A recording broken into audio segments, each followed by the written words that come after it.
Yes, good. Welcome once again to the photon world. Today we are going to talk about photoelectric effect. Now, to begin with, we know that atoms consist of a solid body consists of atoms which are closely packed to each other. So let's consider this as a solid body, and the circular shape, which are the atoms within the solid bodies which are closely packed to each other. Now, atom consists of electrons as well as protons. And when we remove electrons from the surface of a particular metal, that metal becomes positively charged because there's going to be excess positive charges than the negative charges. In the same way, when we remove electrons, positive charges from the surface of the metal becomes negatively charged because there's going to be more negative charges than the positive charges. And so there are ways by which we can remove electrons from the surface of a metal.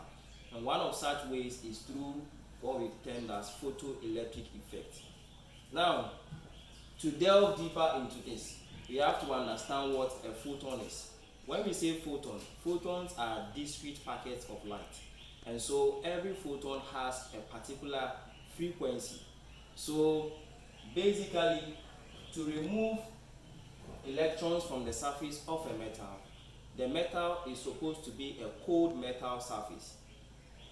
Any metal which is hot will be under the influence of an amount of heat which will cause electrons to be ejected, and such a way will be termed as thermionic emission. So we will narrow our discussion only on photoelectric effect. So the metal surface should be a cold metal surface. So when photons falls on the metal surface, since they carry an amount of energy which is equivalent to Hf, now the photon falls on this metal surface, and the electrons within the metal surface absorbs the energy of the photon, and the photon disappears. When the electrons absorb the energy of the photon, they become energetic, and they would want to break away from their parent atoms. In so doing, they gain an amount of energy we call kinetic energy.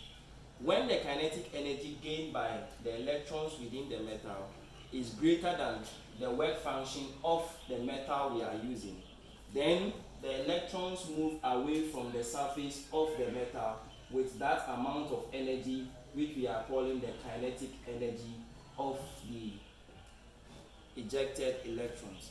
And then the electrons that are ejected are called photoelectrons.